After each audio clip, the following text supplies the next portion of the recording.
Hello and welcome back to the channel. Today we have got plenty to talk about. We've got news about a potential offer for Trey Hume from Wolfsburg. We've got Omar Alderete arriving for his medical, Matt O'Reilly linked from Brighton, and also Sunderland linked to a former Newcastle player, as well as somebody from the board leaving. So plenty to talk about in today's video. Let's dive into it. So firstly, Wolfsburg have apparently put a £10 million offer in for Trey Hume. This one's kind of came sort of out of nowhere, and I don't think it's realistic that this could even happen. Trey Hume has spoken about how happy he is at Sunderland. I don't think he has any desire to really leave, and it feels like £10 million for our starting right back.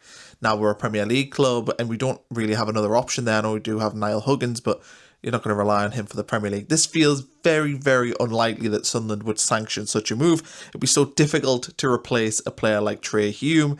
And, you know, he's nailed on to start for Sunderland, certainly in the early goings, and we haven't brought in a new right back. So this one feels like a total non-starter. If I was to be cynical about this one, it's possible that Trey Hume's camp, his agent, whatever it is, has leaked this story out, almost to sort of say to Sunderland, you know, he needs a new contract, which, again, he probably is deserving of that. I think a lot of the players who are going to be part of this team this season who were in the Championship with us should probably be looking at new deals, and that's possibly something we'll look at once the transfer window closes. So I do sort of wonder if this is that Hume's party want to get a new deal signed with Sunderland. He's already said he's happy here, and this is a way of them sort of, you know, pushing this through, putting a little bit of doubt in there that, you know, this offer's coming in from a Bundesliga team, because there's no doubt that Hume is deserving of a new deal, and I certainly think he'll be one of the first names on the Sunderland team sheet this season. So yeah, this is interesting to see that this news has sort of come out of an offer. I don't think it's anything to worry about, and I'm not expecting Trey Hume to be leaving Sunderland anytime soon, but it's definitely worth mentioning, you know, because Wolfsburg are a big German club, and, you know, there will be interest for Trey Hume, but I just think at £10 million, you're just not going to be able to replace him for that money, but he's just worth a lot more. I think if Sunderland had lost the playoff final, it's possible that they would have, you know, potentially sold on a lot of their players in the team. But I think, you know, Trey Hume may have been one that left in the summer if Sunderland didn't go up, but they did go up. Just feels like a non-starter, this one. So I'm poo-pooing that. I do not think Trey Hume will be leaving this summer, and I certainly don't think £10 million from Wolfsburg will be enough. Yesterday, I did a video on Omar Alderete, the centre-back who was at Getafe, and, still is technically at Getafe. It looks like he's going to sign for Sunderland anyway.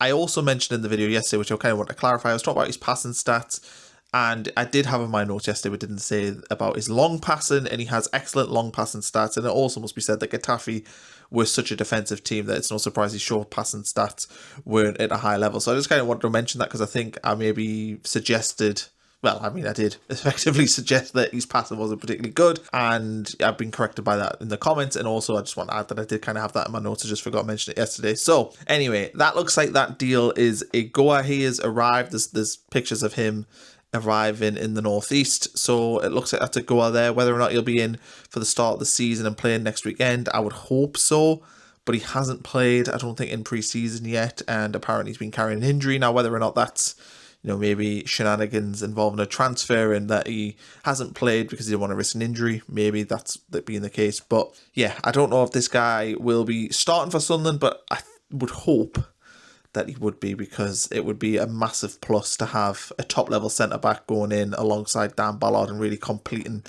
that defensive structure and overall the team heading into that opening day against West Ham. So now on to some transfer links. Matt O'Reilly from Brighton has been linked with a move, and, you know, this is a player that signed for Brighton last summer. I think he did get an injury early last season, so didn't really, you know, hit the ground running with Brighton. Apparently, it's like a £30 million asking price, which is obviously very, very high.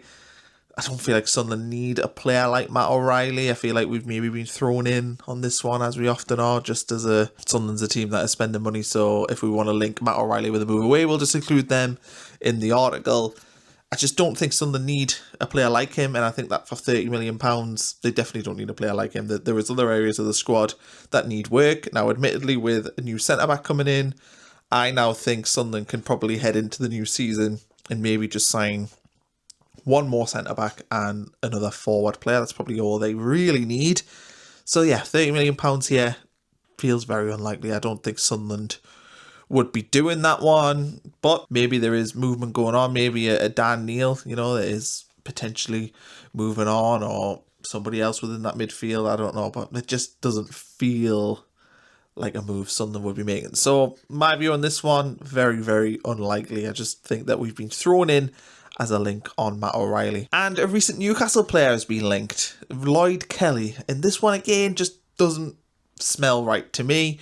I do think, though, that I saw a lot of the reaction to this yesterday was negative, and I think people are maybe looking at this as, you know, he played for Newcastle and they shipped him off after 6 months. But I think if you dive deeper into it, you know, Lloyd Kelly's played a lot of Premier League games. He's been a captain at Bournemouth, got a lot of experience. He's only 26 years old. You know, he's played games for Juventus in the last 6 months, and they obviously had to sign him permanently. His stats aren't that bad. His scouting report isn't that bad. So I don't think this is, you know, a dud. I don't think that if Sunderland were to go for this player, that, you know, Lloyd Kelly's terrible and you know, should be nowhere near him. I think Lloyd Kelly is actually a good player, and if Sunderland were signing him direct from Bournemouth, I think people would feel quite different. Or if Sunderland were signing him direct from Juventus and he hadn't had 6 months at Newcastle, I think people would feel more positive about this.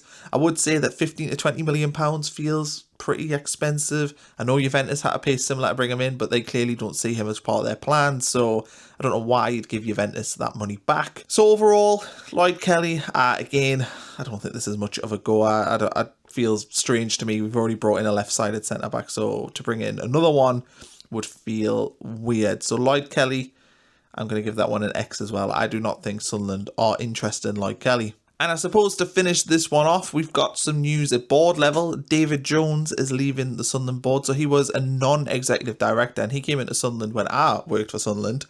And he was working mainly within the recruitment side of things. He'd been at Oxford before as well and worked in their recruitment. And when he came in, you know, I remember having discussions with him, and it was sort of about bringing a bit of a fan voice in there and a bit of expertise in there. At the time, it was the Stuart Donald and Charlie Methven era. Sunderland were in League One.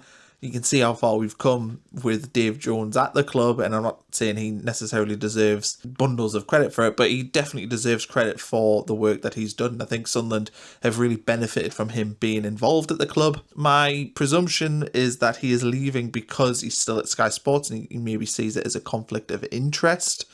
Don't know if that's necessarily true, but I can see how it would be difficult for him to report and talk about Sunderland every week, you know, on Monday Night Football and whatnot. It would be hard for him to do that and also be somebody who was involved in the recruitment at Sunderland. Because if Sunderland were bottom of the league after 10 games and they're talking about how bad the summer has been, well, Dave Jones is involved in recruitment. So I can see why he probably has to leave while Sunderland are in the Premier League. But I just think it's interesting. And I think, you know, in terms of a retrospective on Dave Jones and what he's done for Sunderland, you know, he's had a really good run. I think he joined in 2019-ish, if my memory serves us correctly. So he's done a good 5 years, 6 years at Sunderland. Came to us when we were in our low ebb in League One, and has left Sunderland, you know, when they're in the Premier League. So fair play to Dave Jones. And please let me know in the comments what you think about all this. You know, whether or not you think, say, Trey Hume should be going to Wolfsburg for 10 million. I don't think anybody would be thinking that. Or Matt O'Reilly would be a good purchase, or Lloyd Kelly. If you are sold or not sold on that one, I'd be interested to hear. And whether or not there's any other players you think Sunderland should be going after. So please let me know in the comments what you think. Please like and subscribe as well. That really, really helps. And we'll catch you for the next video where maybe we're talking about another signing.